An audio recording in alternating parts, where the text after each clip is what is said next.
Welcome Capricorn to the channel. My name is Robin and this is my channel AriesFireTarot. So guys, thanks so much for joining me for your May 2020 bonus reading, which I'm using this spread called Whispers of the Ancestors. So it's probably going to be a little bit intense. So just want to give you guys a heads up that I am seeing some pretty intense images doing these readings. So I hope you enjoy it, and I hope it can bring you some sort of, healing and direction for your life. And yeah, I hope it resonates, but do keep in mind it's a general read. So there could be one specific card or part of the reading that really does resonate more than anything else. And I hope you find what you came here to learn. So using Tattoo Tarot, Ink and Intuition to do this reading for you, it just felt like the absolutely perfect deck to do this read for you guys. So anyway, I'm going to launch right in. This is going to look at which ancestors closest to you right now. We'll try to hone in on what the relationship is. It just depends on how far away they are, how long ago they sort of walked on Earth. So anyway, we'll just let the cards tell the story, and I hope you enjoy. So we're going to look at with the first card, which ancestors are present. And by and large, I've been seeing like a single ancestor. I'm not seeing groups. There was one sign that I read for, and of course I forget already. I saw two people. So what ancestors are present? So we've got the Eight of Wands, and I feel like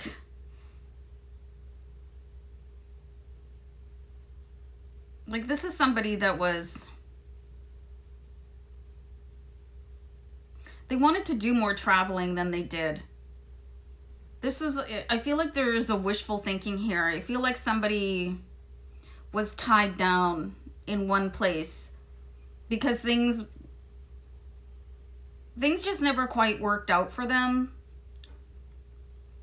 They always seem to have big dreams and never do anything about them. They probably were... Unfortunately, I'm seeing like made fun of by people in the family. Oh, here they go again. They never quite got their dreams off the ground. But it seems like they were a really nice person.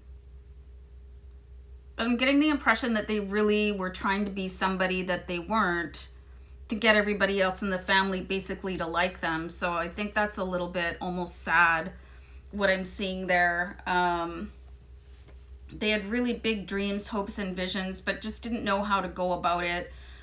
They probably were a little bit of a bumbling, I don't want to say fool, but you know what I mean, when somebody just really tries their best and they just, according to everybody else, they just don't measure up, but they're doing their absolute best, and maybe they didn't know how to present themselves properly, maybe were the type of person that didn't know how to match a tie, to their shirt, or, always seemed a little bit frazzled or rumpled, not quite pulled together, and what everybody else would consider to be normal.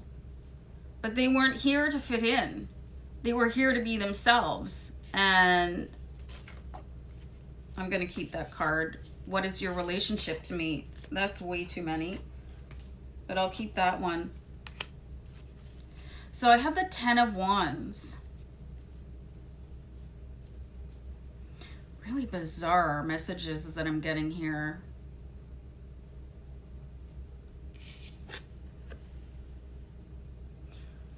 The arrows are really, really sticking out for me here.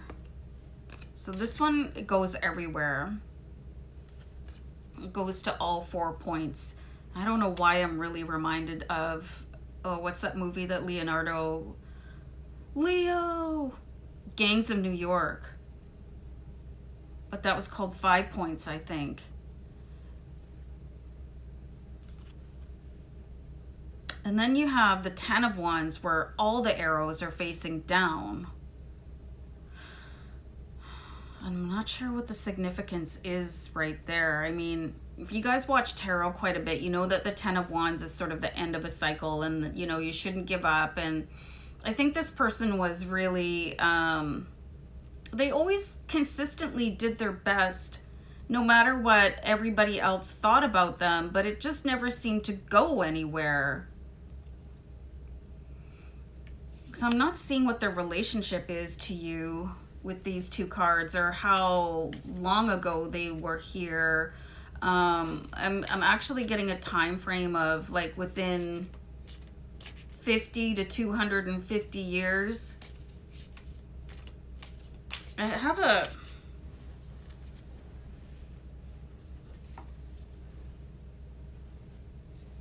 That's really odd. So the Death card came out here, you guys. I'm getting a lot of like information, so it's hard for me to sort of assimilate it all at the same time.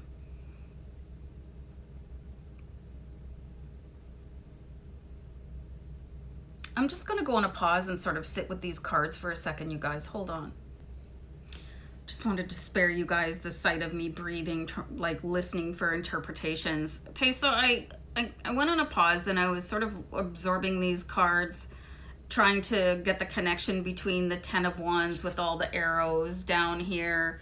And then the Death card came in. So this could be... could be somebody that was like... I'm getting like they sold life insurance, like life and death insurance. Or they could have been involved in the... I just want to say the death industry somehow. They could have been like a mortician, somebody that did embalming, what are those people called? They do the autopsy, forensic. There's somebody involved in like a forensic profession, you know, they could have... anything like that. I'm getting all these jobs, you know, somebody that could have been the chauffeur of the hearse, or like dig the graves, or press the button, you know, like all these, what people think is really morbid. And this could have also really kind of set the rest of the family like on edge, because it makes people uncomfortable to deal with death. But somehow I feel like this ancestor felt more comfortable doing that than really interacting with members of the family or people in general, because he was always, and I am getting a strong male vibe here, you guys, he was always sort of disregarded as being not quite good enough. And he took a real sort of pride in being able to assist people on their journey from being, you know, basically alive to crossing over to the other side, and took great care in the comfort of people as they journeyed through, as they cycled through to the afterlife, and being able to provide some measure of comfort to the surviving families. And because of this, was seen completely differently through the eyes of complete strangers than he was through the eyes of his direct family. So everything that strangers valued this person for, and the employer valued this person for, the family was appalled by. They're like, ugh, you know, and they could have made jokes and called him the Grim Reaper. And I think for some of you, this could be a female also. Just got a real pulse of information. So if any of those characteristics sound familiar, you guys, that is the ancestor. And I want to say they're not a direct... I think they're more like an aunt or uncle. They're not like a direct great-grandparent, great-grandfather, great-grandmother. Do you know what I mean? It was somebody's sort of... And they were considered sort of the black sheep of the family because they didn't fall in line. And if I'm looking to the side, it's because I'm just reading the story as it sort of flows past me here, you guys. Very interesting, very intriguing. This person just, they had like the biggest heart, They were so kind, and they were just so misinterpreted by their immediate family. And I feel like an overwhelming sense of sadness coming in here from this person, because they just wanted people, they just wanted to be loved. They just wanted to be loved. And they ended up finding it through other people.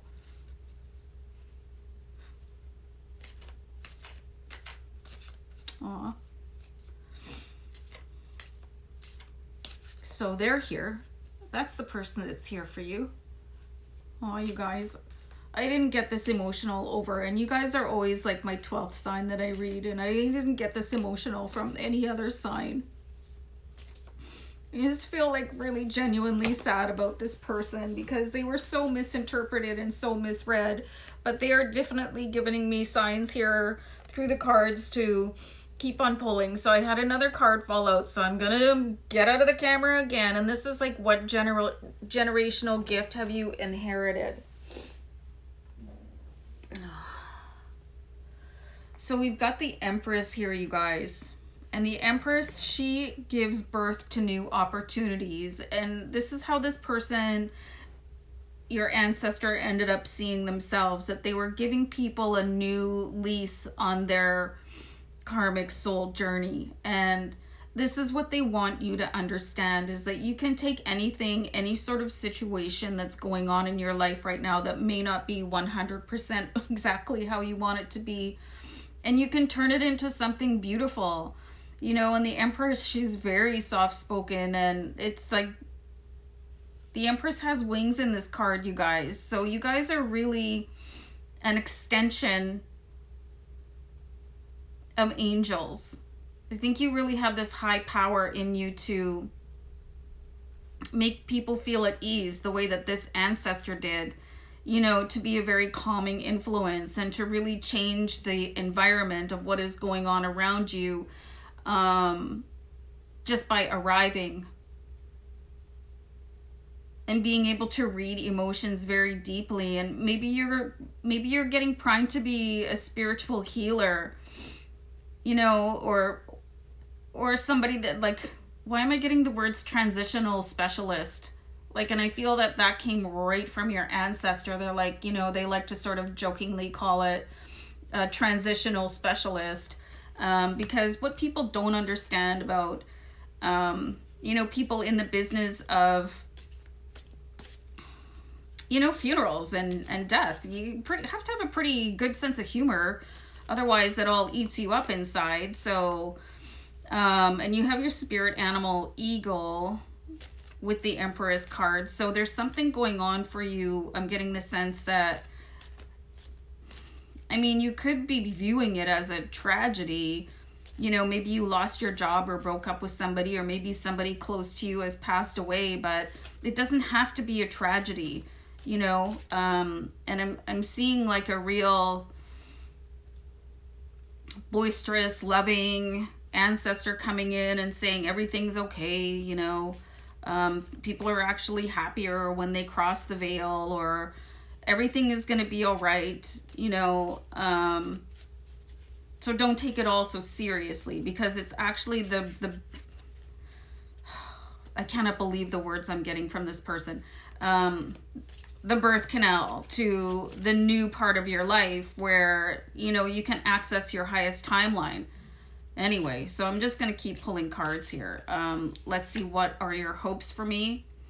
So we have the moon here. So really finding balance within yourself, and the moon is like using your intuition, and so is the Empress. And sort of feeling your way out into what is new happening in your life, like what has shaken you up recently, and how can you make the most of it and seize the opportunity in it and move forward and not be sad. Like, sadness, it doesn't belong here for you. You know, you could be feeling that. And again, I'm getting the word transitional. You know, when something ends, it really is the beginning of something else. And this is how your ancestor basically saw their entire life. Like, they didn't see things dying. They saw a new beginning. So I think this is really important information for you to know, They want you to be able to find the balance in your life and find the equanimity. I don't know. That's not a word I would use. And follow your intuition. I'm going to keep on saying the same things over and over again. So this says how to honor your heritage. Very interesting with the Knave of Wands. So he's like absolutely looking for messages like how to move forward, and he's just like alert, you know, things could be going on, but what's the hidden subtext? You know what I mean? Like, what's the real message that you're getting here? And you could be definitely getting some sort of notification. So like, check everything, you guys, like check your junk folder, check if you're on Facebook, check those messages that get shuttled into wherever, message requests, like listen to your voicemail, check your voicemail, even if there's no notification. There's something going on. There's something brand new coming in here. Got the new opportunity with the Empress. And you're going to intuitively know that it's good for you. So you're being guided here very strongly by this ancestor who probably had, like, I'm getting the words wicked sense of humor, but was also very gentle soul and understood the level of respect that people transitioning deserved. And he was just so misinterpreted by family. Like, I really just, my heart, you know. So if you're ever in an opportunity where people are speaking about this person, because I don't think they've been gone for too long, and like I said before, 50 to 250 years, so they wouldn't mind you saying something nice about them.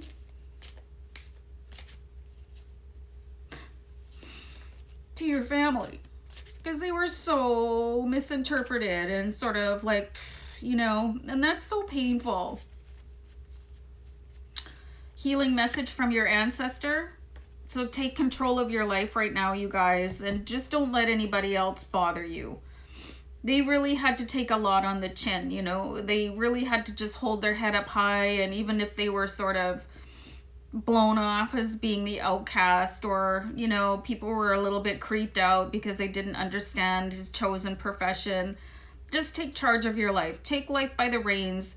Go wherever you want to go. Follow the messages that are coming in, you know, from your intuition and from this ancestor right now, because from whatever perceived failure or death of a situation, your new freedom is born. And you can find some solace in that. And I'm just being asked again to tell you to don't let anybody else's BS get in your way. Don't care about what anybody else has to say. And again, they would just really, they're sending this such a soft and glowing, warm, loving energy. And how they were able to continue to do that when they were sort of being mocked under their breath, you know, like everybody else, just because of what they ended up doing because of this huge compassion. Pretty intense reading here, you guys, and this person is extremely close to you. Extremely close to you. I think they see in you characteristics that they carried, and they don't want you to feel like you're an outcast, even if other people are seeing you that way, or if you feel somehow like the black sheep or an outcast. They really want to lend you their loving guidance and support from beyond the veil, and to just follow your heart and do what makes you happy. So I'm going to wrap it up, and I hope this was helpful to many of you out there. So I just want to say namaste and thanks for tuning in, guys. Many blessings. Bye.